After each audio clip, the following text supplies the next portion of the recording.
خدا کے دین کی خدمت کا ایک انمول ادارہ ہے، ادارہ رہبر انسانیت تو سب کو پیارا ہے، ادارہ رہبر الحمدللہ وکفی وسلام علی عبادہ الذین اصطفی، اما بعد.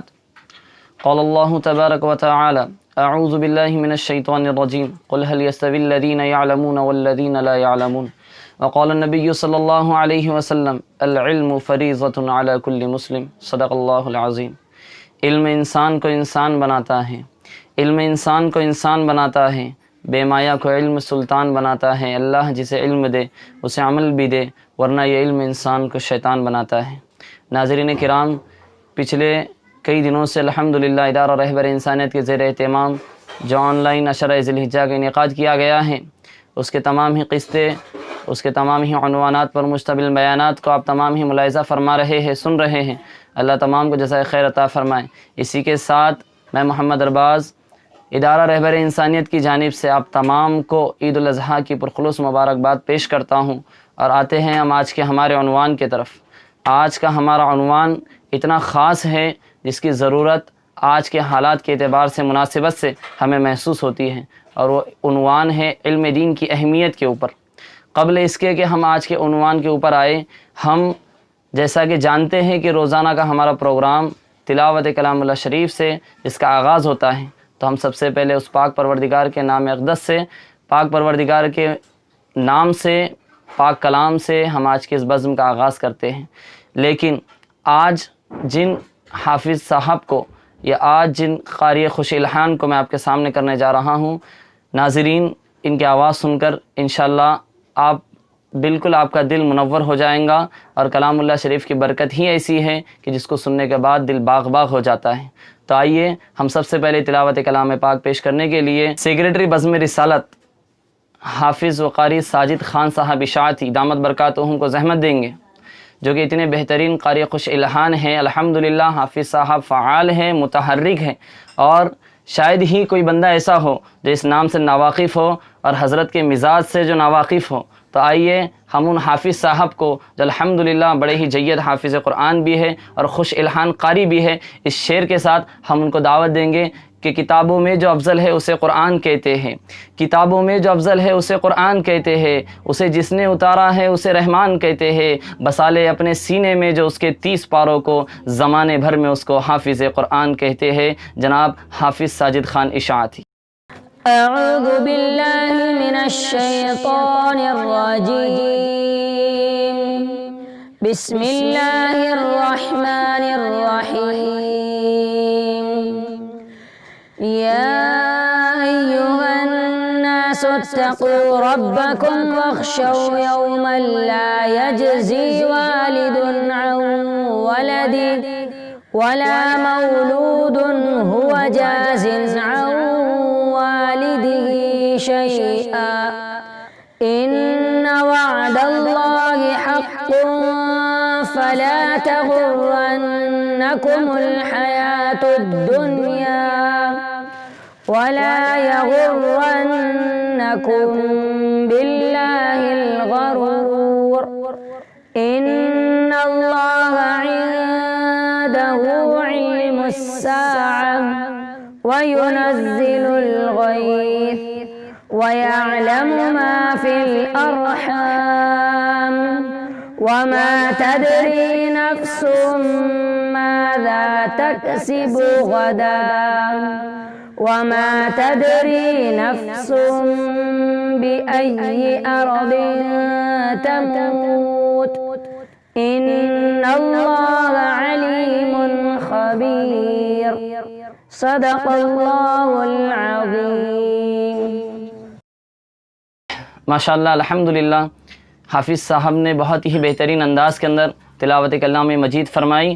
اب اس کے بعد آئیے ہم تاجدار مدینہ محمد رسول اللہ صلی اللہ علیہ وسلم کی شان اقدس کے اندر نعت نبی کا نذرانہ پیش کرنے کے لیے دعوت سخن دیں گے محمد اریب، رکن تحفظ دین میڈیا سروسز، کہ وہ آئے اور اپنے پرسوز لب و لہجے کے اندر ہم تمام کے سامنے نعت نبی صلی اللہ علیہ وسلم پیش کریں. سچ ہے ایسا کر کے دکھانا مشکل کیا ناممکن ہے، سچ ہے ایسا کر کے دکھانا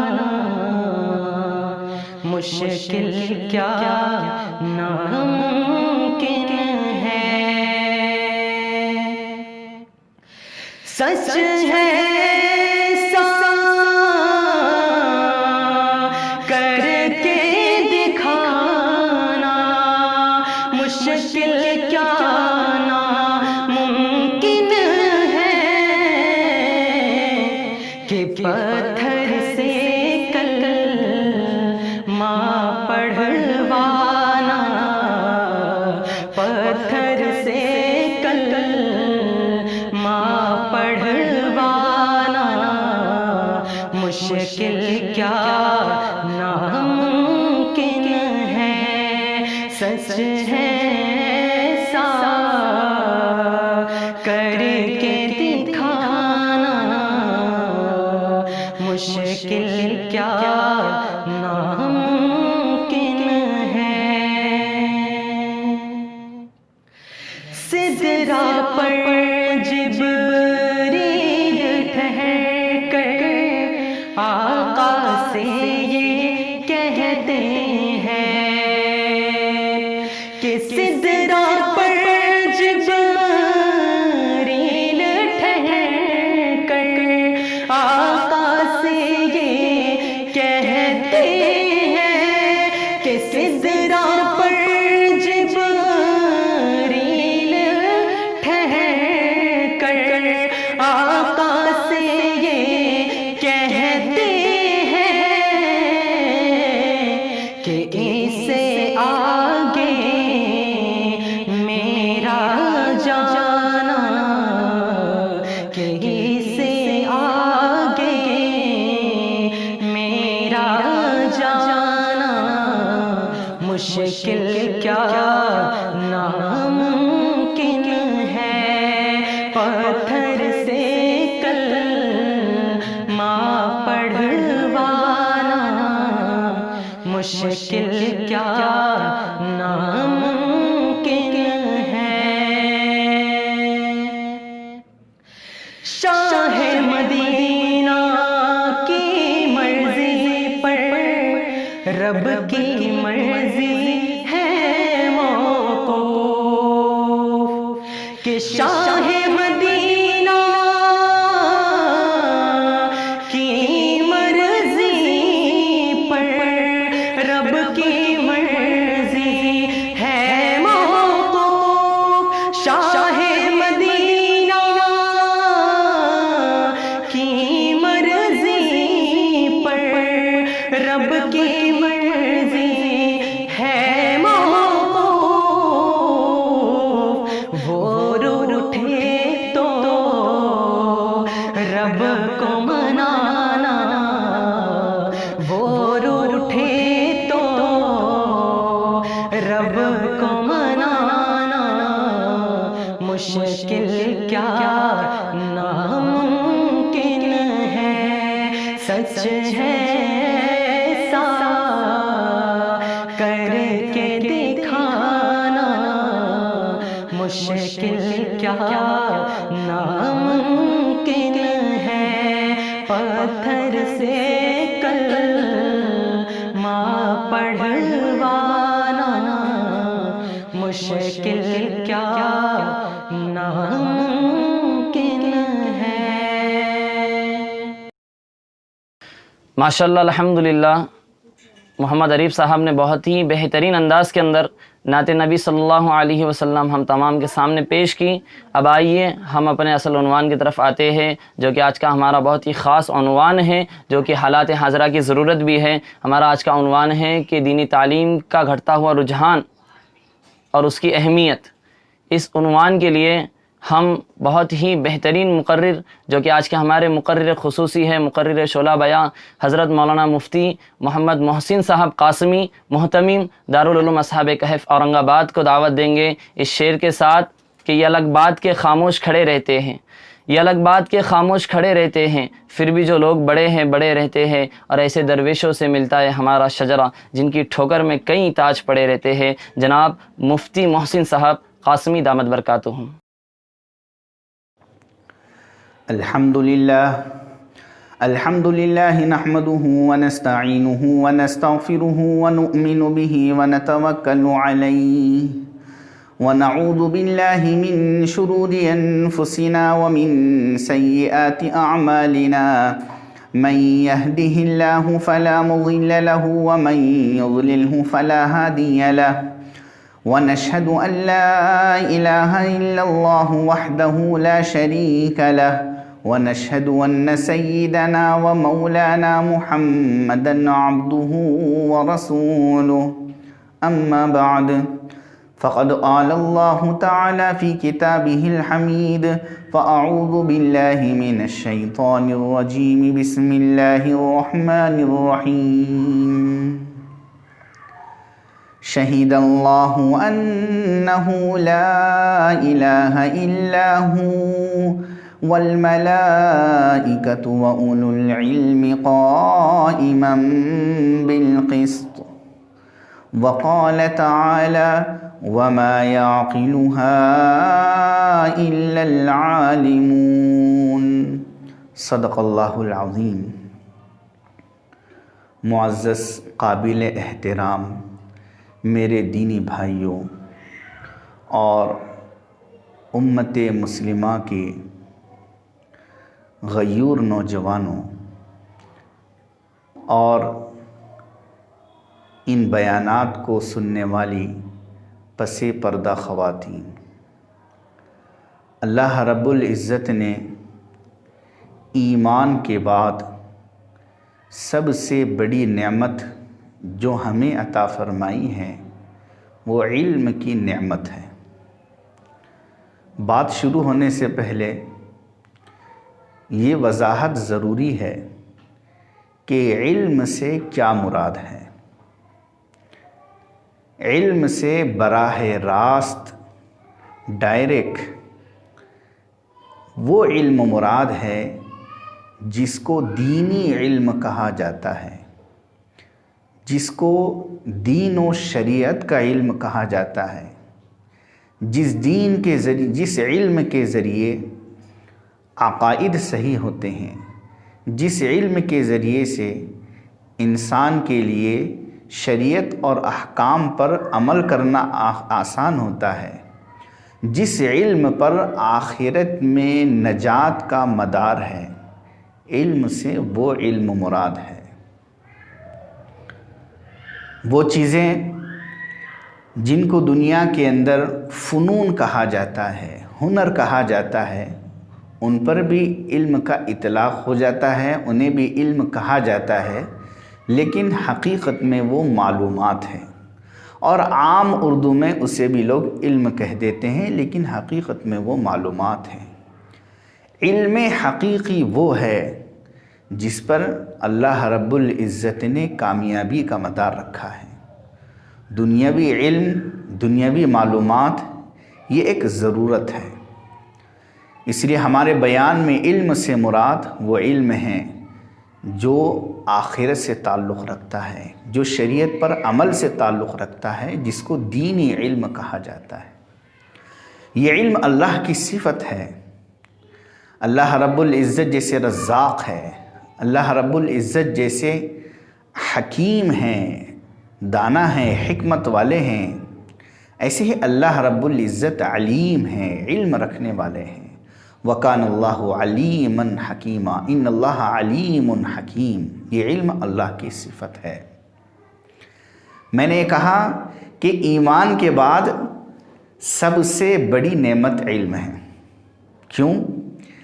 جتنے عقیدے ہیں، عبادتیں ہیں، معاملات ہے، عبادتیں اس وقت صحیح ہوگی جب علم ہوگا، علم کے بغیر اگر عبادت کی جائے گی تو وہ عبادت ہی صحیح نہیں ہے۔ اس لیے عبادت کا صحیح ہونا یہ موقوف ہے علم پر۔ علم عبادت سے پہلے ہے، علم امام ہے اور عبادت اور عمل اس کے مقتدی ہیں۔ اور اللہ رب العزت نے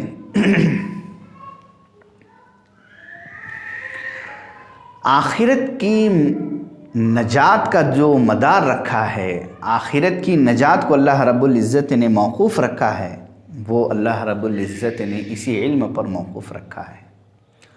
تمام انسانوں میں انبیاء اکرام علیہم السلام، جن کا سلسلہ حضرت آدم علیہ السلام سے شروع ہوا اور ہمارے پیارے نبی حضرت محمد صلی اللہ علیہ وسلم پر ختم ہوا، ان تمام انبیاء اکرام علیہم السلام کا عام انسانوں میں جو درجہ بلند ہے، اس کی پہلی وجہ اللہ نے انہیں نبی بنایا، اور اس کی دوسری وجہ جس کی وجہ سے ان کی شخصیات ساری انسانوں میں ممتاز ہو جاتی ہے، ہائلائٹ ہو جاتی ہے، وہ ہے علم۔ علم کی وجہ سے انسان کا درجہ بلند ہو جاتا ہے۔ خود قرآن پاک میں اللہ تعالیٰ نے فرمایا، اللہ نے انسانوں میں ایمان والوں کے درجوں کو بلند کیا، اور پھر ایمان والوں میں جو علم والے ہیں ان کے درجے کو بلند کیا۔ فرمایا يَرْفَعِ اللَّهُ الَّذِينَ آمَنُوا مِنكُمْ وَالَّذِينَ أُوتُوا الْعِلْمَ دَرَجَاتٍ، اللہ نے بلند کیا تم میں سے ایمان والوں کے درجوں کو، اور اللہ نے بلند کیا علم والوں کے درجوں کو۔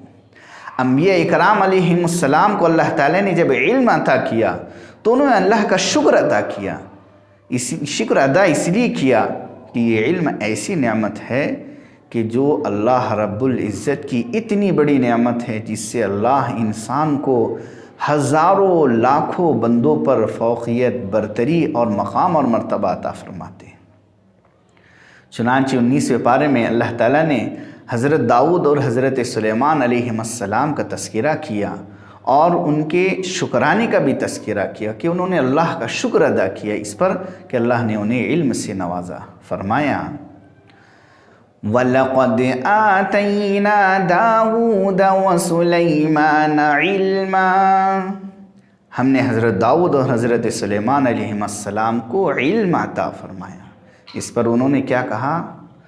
وَقَالَ الْحَمْدُ لِلَّهِ الَّذِي فَضَّلَنَا عَلَى كَثِيرٍ مِّنْ عِبَادِهِ الْمُؤْمِنِينَ، ہم اس اللہ کا شکر ادا کرتے ہیں جس اللہ نے ہمیں اپنے بہت سے بندوں پر فضیلت عطا فرمائی۔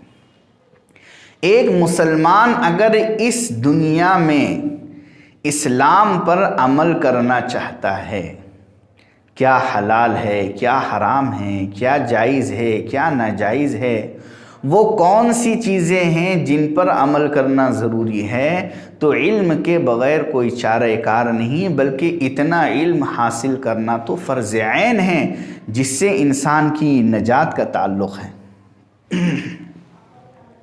یہی نہیں، قرآن پاک میں اللہ تعالیٰ نے فرمایا ہے ہمارے نبی سے، یہ فضل عظیم ہے، اللہ کا بہت بڑا فضل ہے۔ فرمایا وَكَانَ فَضْلُ اللَّهِ عَلَيْكَ عَظِيمًا وَعَلَّمَكَ مَا لَمْ تَكُنْ تَعْلَمْ، آپ کو اللہ نے وہ علم دیا جو آپ نہیں جانتے تھے۔ وَكَانَ فَضْلُ اللَّهِ عَلَيْكَ عَظِيمًا، اور اللہ کا آپ پر بڑا فضل ہے۔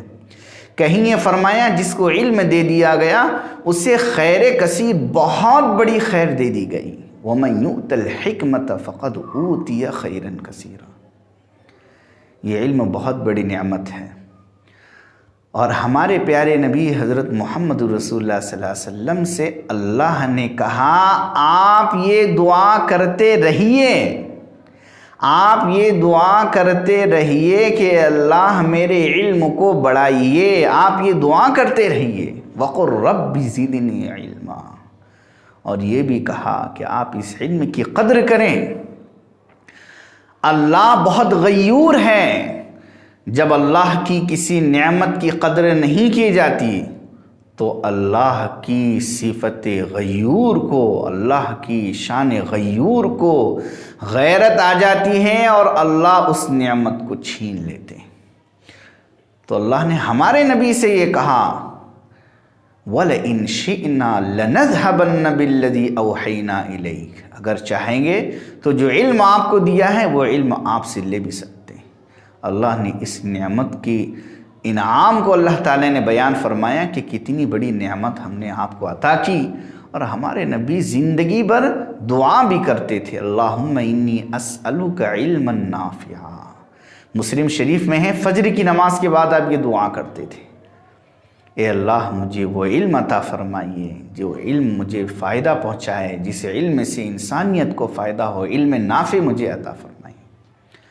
تو بہرحال یہ بہت بڑی نعمت ہے۔ آج کا ہمارا موضوع ہے دینی تعلیم، اس کا گھٹتا ہوا رجحان اور اس کی اصلاح۔ تو یہ جو دینی علم ہے بہت بڑی نعمت ہے۔ یہ پہلا جز ہمارا چل رہا ہے، پہلا حصہ پارٹ چل رہا ہے دینی علم۔ ہمارے نبی حضرت محمد رسول اللہ صلی اللہ علیہ وسلم کے گھر میں خود اس کا اتنا اچھا ماحول تھا کہ حضرت عائشہ رضی اللہ تعالی عنہا آپ کی بیوی، انسان سے سب سے زیادہ قریب اس کی بیوی رہتی ہے، وہ آپ سے علم حاصل کرتی تھی، اور انہوں نے اتنا علم آپ سے حاصل کیا، اور آپ صلی اللہ علیہ وسلم کے گھر کا ایسا علمی ماحول تھا کہ ابن ماجہ شریف میں یہ روایت ہے کہ آپ نے فرمایا حضرات صحابہ سے کہ تم اپنے علم کا 1/3، 1/3، یا کہیں یہ فرمایا 2 حصے 2/3 اس حمیرہ سے حاصل کرو۔ اس دین کا 1/3 یا 2/3، 1/3، 2/3 اتنا علم حضرت عائشہ رضی اللہ عنہ سے حاصل کرنے کے لیے کہا۔ کیا معلوم ہوا کہ حضرت عائشہ رضی اللہ تعالی عنہ جو آپ کی بیوی ہے، گھر کا ایسا علمی ماحول تھا کہ انہوں نے آپ صلی اللہ علیہ وسلم سے بہت زیادہ علم حاصل کیا، اور آپ صلی اللہ علیہ وسلم انہیں علم سکھاتے تھے۔ حضرت عبداللہ ابن مسعود رضی اللہ عنہ بہت زیادہ آپ کے گھر میں آنے جانے والے ہیں۔ آپ صلی اللہ علیہ وسلم نے ان کا ہاتھ پکڑا اور انہیں ہاتھ پکڑ کر قل اعوذ برب الفلق قل اعوذ برب الناس سکھائیے۔ چھوٹے بچوں کو آپ نے علم سکھایا۔ حضرت عبداللہ ابن عباس رضی اللہ تعالیٰ عنہ آپ صلی اللہ علیہ وسلم استنجا سے فارغ ہو کر جب آئے، ان کو دیکھا کہ وہ پانی لیے کھڑے، آپ نے انہیں دعا دی کہ اللہ اس کو قرآن کا علم دیجیے۔ تو آپ صلی اللہ علیہ وسلم دعاؤں میں بھی علم کی دعا دیتے تھے، چنانچہ حضرت عبداللہ ابن عباس رضی اللہ عنہ حضور صلی اللہ علیہ وسلم کی اس دعا کی وجہ سے مفسر قرآن بن گئے۔ حضرات صحابہ کرام رضی اللہ عنہ اجمعین کے بچے، ان کی اولاد، وہ اپنے بچوں کو حضور کے حوالے کر دیتے تھے۔ ام سلیم رضی اللہ عنہ جو حضرت انس رضی اللہ عنہ کی والدہ ہیں، انہوں نے اپنے بیٹے حضرت انس رضی اللہ عنہ کو حضور کے حوالے کر دیا کہ آپ انہیں سکھائیں۔ وہ کہتے ہیں 10 سال تک، 8 سال کی عمر سے 18 سال تک حضور صلی اللہ علیہ وسلم کے پاس میں رہا۔ یہی نہیں، یہ تاریخ ہماری ہمیشہ رہی ہے کہ مسلمانوں کو ہمیشہ دینی علم سے دلچسپی رہی، لگاؤ رہا۔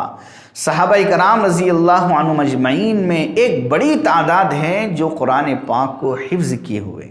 اس زمانے میں قرآن پاک اس طرح لکھا ہوا نہیں تھا، زبانی ایک دوسرے سے سن کر یاد رکھتے تھے، مختلف جگہوں پر لکھا ہوا تھا، ایک ساتھ پورا جمع نہیں تھا، لیکن حضور صلی اللہ علیہ وسلم کے زمانے میں یاد کرتے تھے۔ آپ کے بعد جمع بھی ہوا، لیکن بہرحال ایک جگہ رکھا ہوا تھا۔ یہ تو حضرت عثمان غنی رضی اللہ عنہ کے دور میں جا کر اس کو دنیا میں عام کیا گیا۔ اس زمانے تک دیکھیے لوگ ایک دوسرے سے سن کر قرآن پاک یاد کرتے تھے، کتنا تعلق تھا علم سے۔ بعد کے زمانے میں بھی آپ چلتے رہیے۔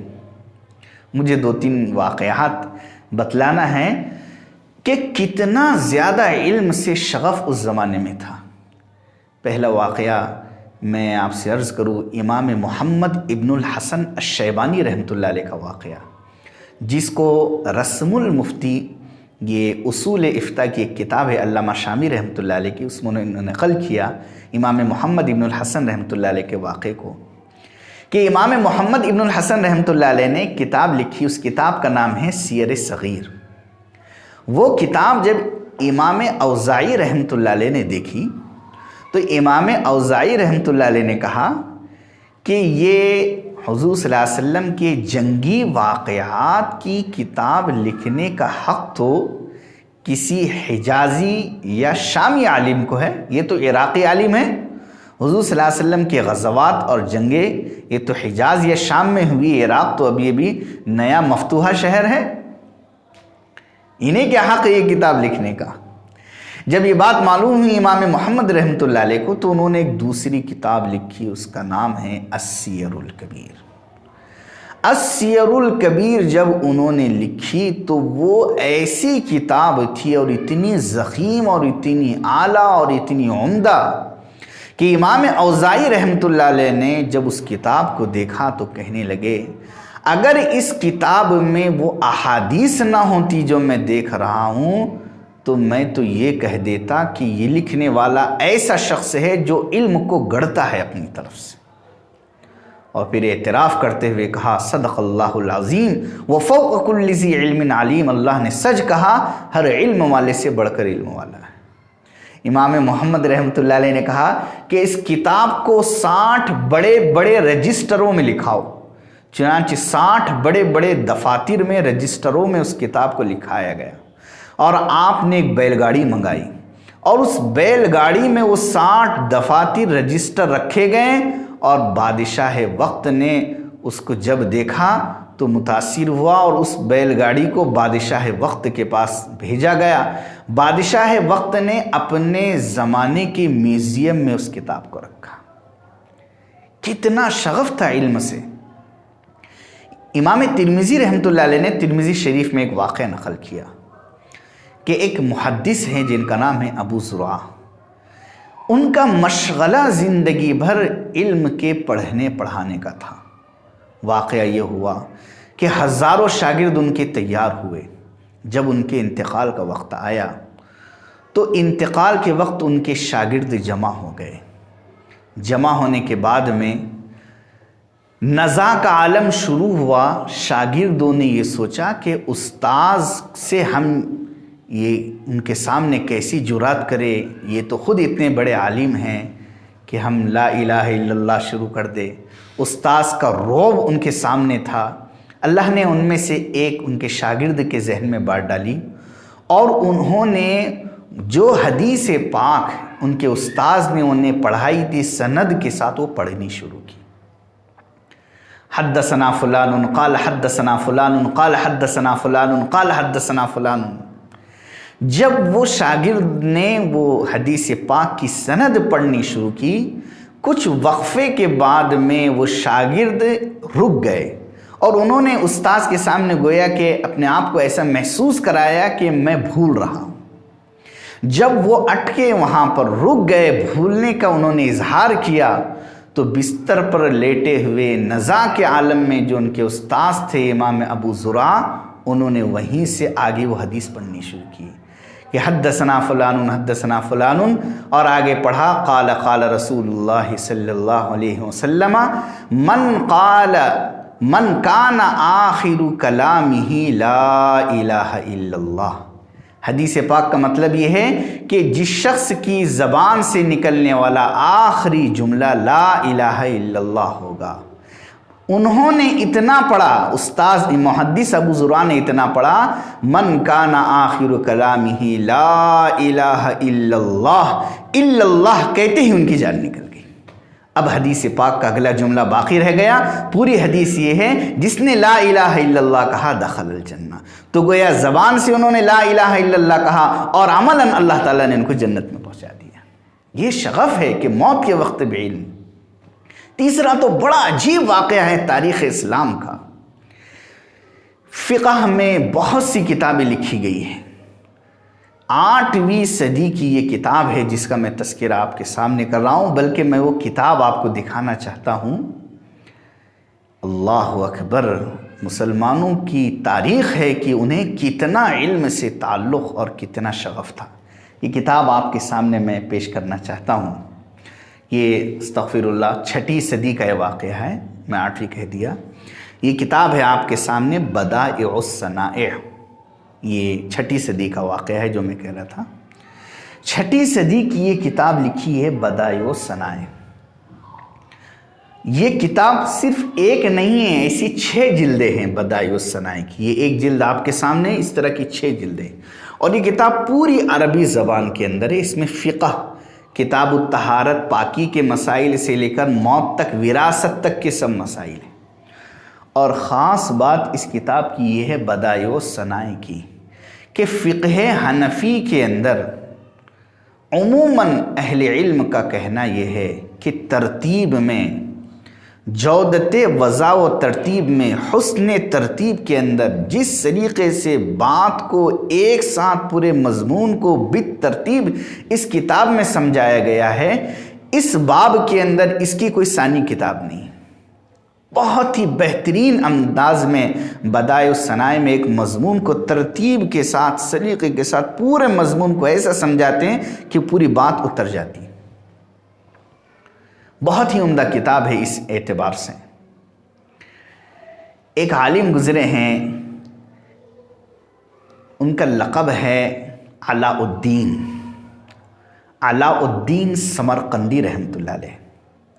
ان کے گھر کا یہ علم ماحول تھا کہ انہوں نے خود بھی شب و روز اپنی زندگی علم میں گزاری. حتیٰ کہ ان کی بیٹی تھی فاطمہ. بیٹی اپنے ابا کے پاس انہوں نے علم حاصل کیا، اتنا علم حاصل کیا کہ وہ اپنے زمانے کی زبردست عالمہ فقیہہ ہو گئی. جس طرح ان کے والد بہت بڑے عالم تھے، ان کی بیٹی فاطمہ بھی گھریلو اس ماحول کی وجہ سے اور گھرانے کے ماحول کی وجہ سے بہت بڑی عالمہ بنی. اب جب ان کے لیے رشتے آئے تو انہوں نے کہہ دیا، جیسے آج ہمارا زمانہ ہے، اللہ اکبر، کہاں سے ہم کہاں چلے گئے. جیسے آج ہمارے زمانے میں ہم کہتے ہیں لڑکی ڈاکٹر ہے، اس کے لیے کوئی ڈاکٹر چاہیے، لڑکا ڈاکٹر ہے، اس کے لیے لڑکی ڈاکٹر چاہیے. تو ان کی بیٹی فاطمہ نے کہا کہ میں اس عالم دین سے شادی کروں گی جو فقہ میں کوئی کتاب لکھے، اور ایسی کتاب لکھے کہ جو کتاب مجھے متاثر کر دے، میں اس سے متاثر ہو جاؤں. اگر میں اس کتاب کو پڑھنے کے بعد متاثر ہو گئی تو میں رشتہ منظور کروں گی اور وہی کتاب میرا مہر ہوگا. یہ شرط لگانے کے بعد اب جو انہیں رشتہ دے گا، جو عالم رشتہ بھیجے گا، وہ بھی بڑی سوچ میں پڑ گیا. انہی کے علامہ علاء الدین سمرقندی کے ایک شاگرد ہیں جن کا لقب بھی علاء الدین ہے اور مشہور ہے وہ علامہ کاسانی سے. ان کے شاگرد ہیں، علامہ سمرقندی کے شاگرد علامہ کاسانی ہیں. علامہ کاسانی نے قلم اٹھایا اور قلم اٹھانے کے بعد میں انہوں نے یہ کتاب لکھی ہے، جو کتاب آپ کے سامنے ہے، بدائع الصنائع، 6 جلدوں میں. اتنی عمدہ کتاب لکھی اور اس کے بعد میں یہ کتاب علامہ سمرقندی کی بیٹی فاطمہ کے سامنے انہوں نے جب پیش کی، اور جب انہوں نے کتاب دیکھی تو دیکھنے کے بعد وہ متاثر ہوئے، کہنے لگے ہاں واقعتاً یہ ایسی کتاب ہے کہ اس جیسی کتاب میری نظروں سے نہیں گزری.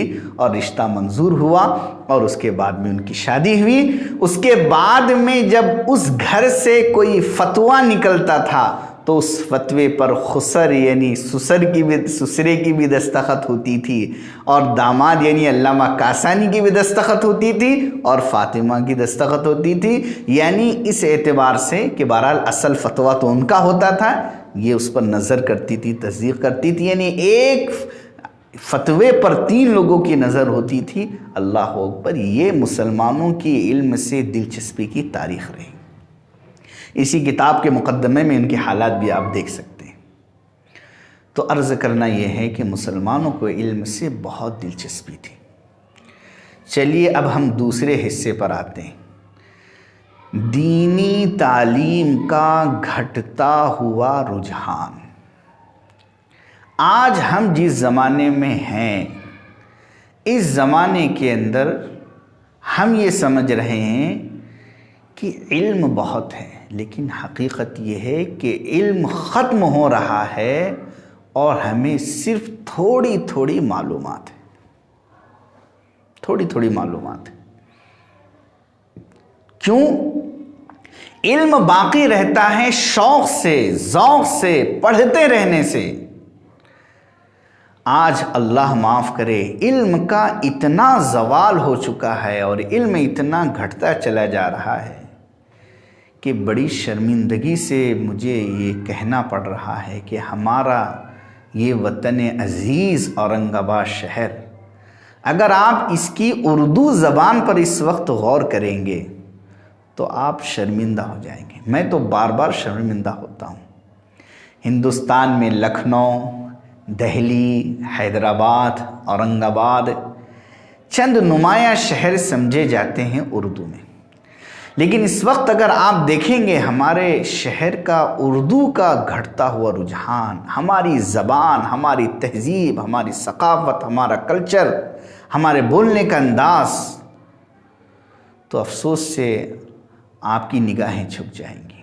دو چار مثالیں دے دیتا ہوں تاکہ آپ کو بھی احساس ہو جائے کہ ہم کہاں پہنچ گئے۔ لوگ کہتے ہیں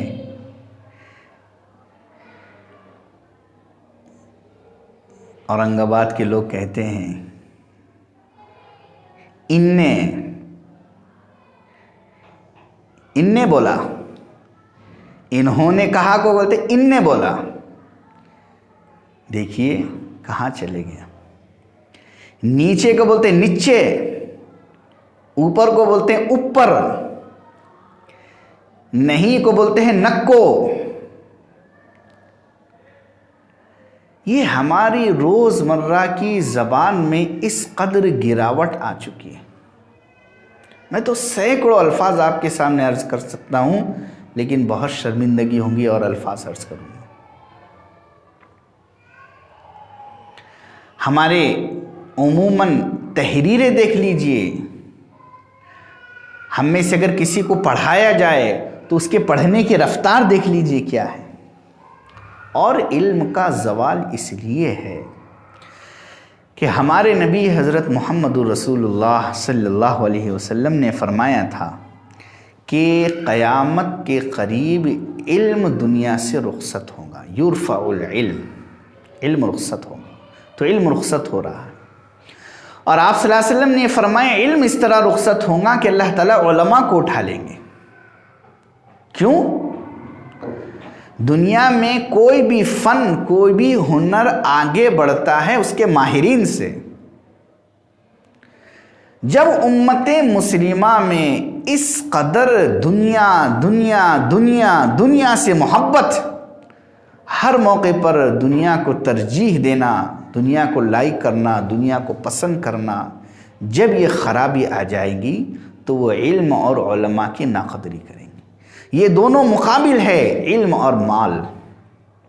حضرت علی رضی اللہ عنہ نے یہی فرمایا تھا، لنا علم وللأعداء مال، ہماری چوائس علم ہے، دشمنوں کی چوائس مال ہے۔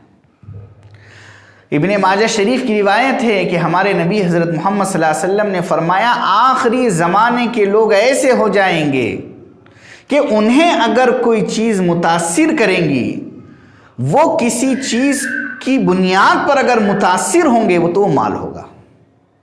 حتی لا یزیغ قلب احدکم الا ہی، آدمی کسی کو عزت دے گا، کسی کو پسند کرے گا تو صرف اور صرف اس کی بنیاد مال ہوگا۔ علم کی قدر نہیں کریں گے، علماء کی قدر نہیں کریں گے۔ جب علم کی قدر نہیں کریں گے تو اللہ کی یہ غیور صفت ہے، اللہ علم کو اٹھا لیں گے، اور علم امت سے ختم ہوتا چلا جا رہا ہے۔ چند صورتیں قرآن پاک کی یاد ہے، اس کے علاوہ کچھ یاد نہیں۔ ہزاروں لاکھوں مسلمان ایسے ہیں جن کو قرآن پاک پڑھنا نہیں آتا ہے، ہزاروں لاکھوں مسلمان ایسے ہیں جن کو قرآن پاک پڑھنا نہیں آتا۔ تو سب سے بڑی وجہ وہ علم کی ناقدری۔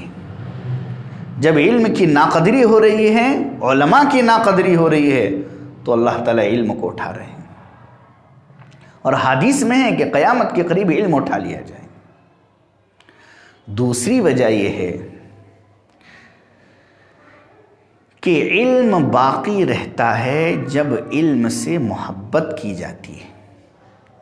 اگر انسان کسی سے محبت کرتا ہے تو اس کی بات مانتا ہے۔ ان المحب لمن یحب یطیع، محبت کرنے والا اپنے محبوب کی بات مانا کرتا ہے۔ ہمارے پیارے نبی حضرت محمد صلی اللہ علیہ وسلم نے فرمایا تھا حضرت زیاد ابن حدیر سے کہ ایک زمانہ آئے گا کہ لوگ قرآن کو پڑھیں گے لیکن قرآن پر عمل نہیں کریں گے۔ آج ہم دیکھیں قرآن پر عمل ہو رہا ہے یا قرآن پر عمل نہیں ہو رہا ہے؟ قرآن کہتا ہے سود مت لو، اللہ سے اعلان جنگ ہے۔ قرآن کہتا ہے بدکاری زنا سے دور رہو، قرآن کہتا ہے فحش سے دور رہو، قرآن کہتا ہے نگاہوں کی حفاظت کرو، قرآن کہتا ہے قتل بہت بڑا گناہ ہے، قرآن کہتا ہے ظلم مت کرو بندوں پر۔ کتنی باتیں ہیں، ہم غور کریں، ہم قرآن پر عمل کر رہے ہیں یا عمل نہیں کر رہے؟ قرآن جگہ جگہ کہہ رہا ہے وَلَا تَقْرَبُوا الْفَوَاحِشَ مَا ظَهَرَ مِنْهَا وَمَا بَطَنَ، فحش کے قریب مت جاؤ، گناہوں کے قریب مت جاؤ۔ وَذَرُوا ظَاهِرَ الْإِثْمِ وَبَاطِنَهُ، گناہوں کو چھوڑ دو۔ علم کے ساتھ جب مذاق کیا جائے گا تو علم رخصت ہو جائے گا۔ علم اس لیے بھی رخصت ہو رہا ہے کہ علم پر عمل نہیں کیا جا رہا۔ اور حضور نے یہ خبر دی تھی کہ آخری زمانے کے لوگ لا یعملون بشیء مما فیہما، جس طرح توریت اور انجیل پر یہود اور نصارہ عمل نہیں کرتے ہیں، اسی طرح آخری زمانے کے لوگ قرآن پر عمل نہیں کریں گے۔ دشمنیاں، جھگڑے، غیبتیں، نفرتیں، عصبیت، بیجا حمایت، پارٹیاں، نہ جانے کتنے ٹکڑے مسلمانوں میں کر دیے، چھوٹے چھوٹے مفادات کی خاطر، چھوٹے چھوٹے نظریات کی خاطر، چھوٹی چھوٹی بنیادوں پر۔ کیوں؟ اس لیے کہ عمل ہی زندگی میں نہیں۔ جب عمل زندگی میں نہیں ہے تو علم رخصت ہو جائے گا۔ تو پہلی وجہ میں نے بتلائی آخرت کے قریب جب علم کی ناقدری ہوگی، دوسری وجہ یہ بتلائی علم پر عمل نہیں ہوگا، اور تیسری چیز ہے علم تو باقی رہے گا۔ کوئی بھی چیز جب باقی رہے گی جب اس سے دلچسپی لگاؤ اور اس پر محنت ہو۔ آج ہماری توجہات، معاف کرنا میں نے ایک بات آپ کو نہیں بتائی، علم کا حاصل کرنا بچوں کے لیے بھی ہے، عورتوں کے لیے بھی ہے اور مردوں کے لیے بھی ہے۔ یہ ہماری بڑی غلط فہمی ہے، یہ ہماری بڑی غلط فہمی ہے، یہ ہماری بڑی غلط فہمی ہے کہ ہم نے علم کو صرف بچوں کے لیے سمجھ لیا ہے۔ آپ صلی اللہ علیہ وسلم کی زندگی دیکھیے، آپ صلی اللہ علیہ وسلم سے علم حاصل کرنے والے اکثر بڑی عمر کے ہیں، بچے کم ہیں، اور ہم نے علم کو صرف بچوں کے لیے سمجھ لیا ہے۔ پھر یہ بچے جب بڑے ہوتے ہیں وہ سب علم کو چھوڑ دیتے ہیں، جو پڑھا ہے سب چھوڑ دیتے ہیں، وہ کہتے ہیں بچوں کے لیے۔ اور گھر کی عورتیں اگر سب سے زیادہ آج بھی جہالت، بے دینی، علم سے دوری اگر کسی کے اندر ہے تو ہمارے معاشرے میں عورتوں میں ہیں، اس لیے کہ عورتوں نے علم سے کوئی تعلق ہی نہیں رکھا اور نہ عورتوں کے لیے علم کا انتظام کیا گیا۔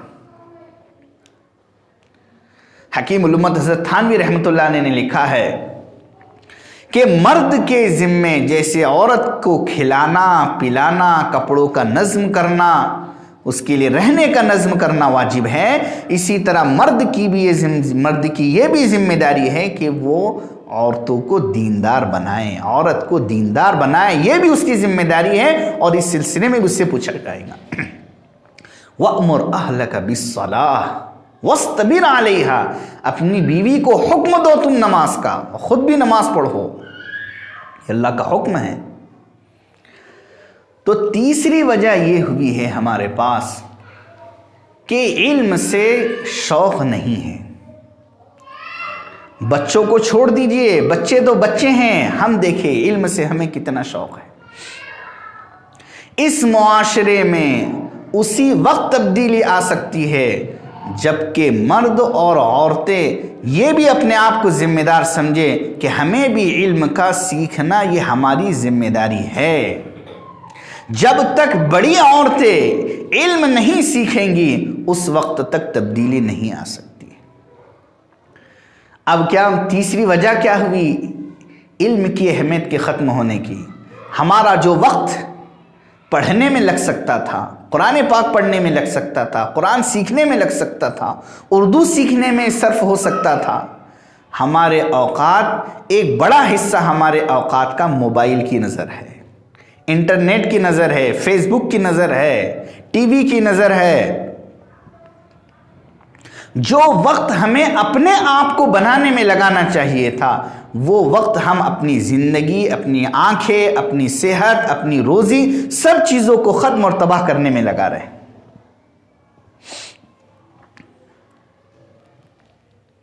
تو میں نے 3 باتیں آپ کے سامنے عرض کی ہے۔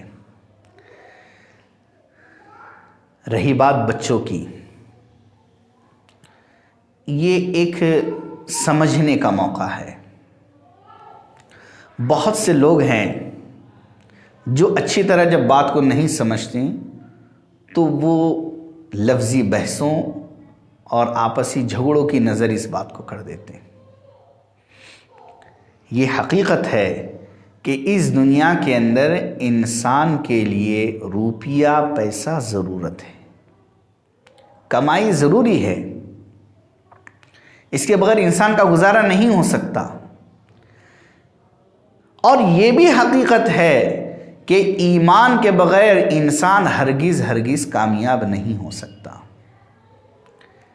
تیسری یہ بات ذہن میں رکھے کہ علم کے پڑھنے کا مقصد وہ نوکری اور ملازمت اور اس کے بعد میں پیسہ کمانا یہ ہرگز مقصد نہیں۔ علم کے پڑھنے کا مقصد اللہ کو راضی کرنا ہے۔ علم کے پڑھنے کا مقصد یہ ہے کہ ہم علم کے ذریعے سے دین پر عمل کریں، یہ مقصد ہے علم کے پڑھنے کا۔ علم کے پڑھنے کا مقصد یہ ہے کہ ہم آخرت میں کامیاب ہو جائیں۔ علم کے پڑھنے کا مقصد یہ ہے کہ ہمارے ذریعے سے بہت سے بندے راہ راست پر آ جائیں، یہ مقاصد ہے علم کے۔ علم کے پڑھنے کا مقصد نوکری، ملازمت، روپیہ پیسہ کمانا نہیں ہے۔ یہ تو مجبوری ہے کہ اگر کوئی شخص کاروبار نہیں کرتا ہے، کوئی شخص اپنے آپ کو امامت کی حد تک کر دیتا ہے اور کام چھوڑ دیتا ہے، ایک شخص ہے جو اور چیزوں سے اپنے آپ کو رکاتا ہے اور اس کے بعد میں بچوں کو پڑھانے میں اپنے آپ کو لگاتا ہے، تو ظاہری بات ہے اس کا گزارا کیسے ہوگا؟ اس کے گزارے کے لیے حضرات فقہاء کرام نے یہ بات کہی ہے کہ حضرت ابو بکر صدیق رضی اللہ تعالیٰ عنہ نے جب مسلمانوں کے لیے وقف کیا ہے اپنے آپ کو تو ان کا انتظام بیت المال سے کیا گیا، ورنہ مسلمانوں کا ایک بڑا نقصان ہو جائے گا۔ یہی بات ہے اگر امامت میں ان کو تنخواہ نہیں دی جائے گی، اگر وہ بچوں کو پڑھانے کے لیے اپنے اوقات فارغ کر رہے ہیں اور وہاں ان کو اگر روپیہ پیسہ نہیں دیا جائے گا تو یہ مساجد کا نظام اور یہ تعلیم کا نظام درہم برہم ہو جائے گا، اس کا بہت بڑا نقصان امت کو ہو جائے گا۔ لیکن ذہن میں یہ رہے کہ علم کا مقصد وہ ہے جو میں نے بیان کیا کہ اللہ رب العزت کی رضا، علم پر عمل، آخرت، انسانیت کو فائدہ پہنچانا، یہ علم کے مقاصد ہیں۔ اب ہمارے بچوں کو ہمیں دنیاوی فنون کے، دنیاوی ہنر کے اعتبار سے بھی پڑھانا ہے۔ ایک بات معافی کے ساتھ میں کہوں گا کہ پہلے اسکول اور کالج، اسکولوں اور کالجز میں اس پر توجہ دی جاتی تھی اور بہت زیادہ توجہ دی جاتی تھی کہ بچوں کے اخلاق اچھے ہوں، کیریکٹر اچھے ہوں، یعنی تعلیم کا مقصد تربیت ہوا کرتا تھا اور اس کے نتیجے بھی بہت سمجھ میں آتے تھے۔ لیکن آج بہت سی جگہ سے یہ بات آ رہی ہے کہ اسکولوں میں سیکس کی تعلیم دی جائے، بچہ اگر نہ بھی پڑھے تو بچے کو کامیاب کر دیا جائے ایک حد تک۔ اور ہم دیکھ رہے ہیں کہ آج ہندوستان میں جو کرپشن ہے وہ نہ پڑھے لکھے لوگوں کی وجہ سے نہیں ہے، ان لوگوں کی وجہ سے نہیں جو پڑھے لکھے نہیں ہیں۔ آج ہندوستان کا 99 کرپشن وہ پڑھے لکھے لوگوں کی وجہ سے، جو لوگ پڑھے لکھے ہیں وہ کرپشن کرتے ہیں۔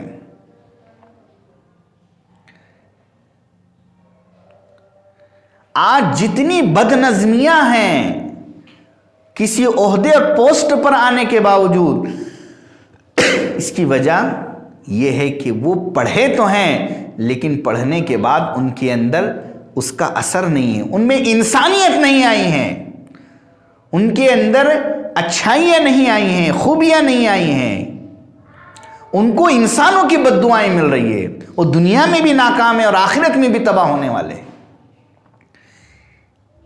اس لیے وہ مسلمان جو صرف یہ نعرہ لگاتے ہیں کہ ہمیں اپنے بچوں کو یہ بنانا ہے، یہ بنانا ہے، ہمیں اپنے بچوں کو، ہم تو کہتے ہیں جو بنانا ہے بنائیے، IAS آفیسر بنائیے، ایڈوکیٹ بنائیے، جج بنائیے، یہ ضرورت ہے قوم کے لیے، انہیں ڈاکٹر بنائیے، اور جو بنانا ہے بنائیے، لیکن سب سے پہلی چیز ان کے اندر ایمان ہو، ان کے اندر قرآن پاک ہو، ان میں دینی علم ہو، تاکہ آگے وہ کرپشن نہ کرے، آگے وہ انسانیت کے دشمن نہ بنے، آگے وہ قوم کے خادم بنے، کہیں وہ انسانوں کی بددعائیں نہ لے، کہیں اللہ کے نزدیک وہ ان کے سر نہ جھک جائے۔ یہ اسی وقت ہوگا جب ان کے اندر اچھی تعلیمات آئیں گی۔ اور ایک بات یاد رکھیے، اللہ نے کہا ہے قرآن پاک میں کہ حضرت آدم علیہ السلام کے سینے میں اللہ تعالیٰ نے وَعَلَّمَ آدَمَ الْأَسْمَاءَ كُلَّهَا، صاحب جلالین نے لکھا المسمیات کلہا، نام، چیزوں کے نام، ان کے خواص، ان کی تاثیر، یہ علوم اللہ نے آدم علیہ السلام کے سینے میں اتارے۔ انسانیت کے پاس آج جتنی خوبیاں ہیں، کمالات ہیں، اچھائیاں ہیں، یہ انسانیت کو خوبیاں، اچھے اخلاق انبیاء اکرام علیہ السلام سے ملے۔ یہی دینی تعلیم ہے جو انسان کو انسان بناتی ہے۔ اس لیے ہم یہ دھوکے میں نہ رہیں کہ ہمارے بچے صرف دنیا پڑھ کر، صرف فنون سیکھ کر، ہنر سیکھ کر یہ بہت کما لیں گے۔ ایسا بھی ہو سکتا ہے یا آپ کے خاندان کو شرمندہ کر دے، یا آپ کو شرمندہ کر دے، یہ انسانیت کے دشمن بن جائے۔ اسی لیے ایک مسلمان ہونے کی حیثیت سے ہر بچے کا ایمان پختہ کرنا، اس کو قرآن پاک سکھانا، اس کو اسلام کی ضروری تعلیم دینا، یہ ہر ماں باپ کی ذمہ داری ہے۔ اور بڑے ہونے کے بعد بھی ان کی نگہبانی ضروری ہے، اس لیے کہ آج ہم یہ دیکھ رہے ہیں ہماری اولاد، ہمارے نوجوان جو 20 سے 25 30 سال کی عمر کے نوجوان ہیں، راستوں پر، گلیوں پر رات بھر موبائل لیے بیٹھے ہیں۔ یہ ہماری اولاد ہے۔ یہ کیوں ہو رہا ہے؟ ان کو کوئی علم سے تعلق نہیں ہے، ان کو موبائل دیکھنے سے تعلق، ان کو قرآن سے تعلق نہیں ہے، ان کو موبائل سے تعلق ہے، ان کو ایمان کی متعلق مسائل سے متعلق کسی چیز سے دلچسپی نہیں ہے، ان کو صرف اور صرف پوسٹ دیکھنے سے دلچسپی۔ یہ ہماری تباہی جو ہے یہ ہمارے ہاتھ کی ہے۔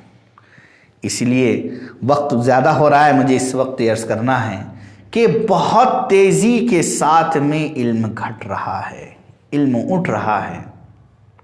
ہمارے بچے اسکول اور کالجز میں جائیں گے، لیکن اس کے ساتھ ساتھ ہمارا ہر بچہ وہ ایمانیات سیکھے، وہ قرآن پاک سیکھے، وہ اردو سیکھے۔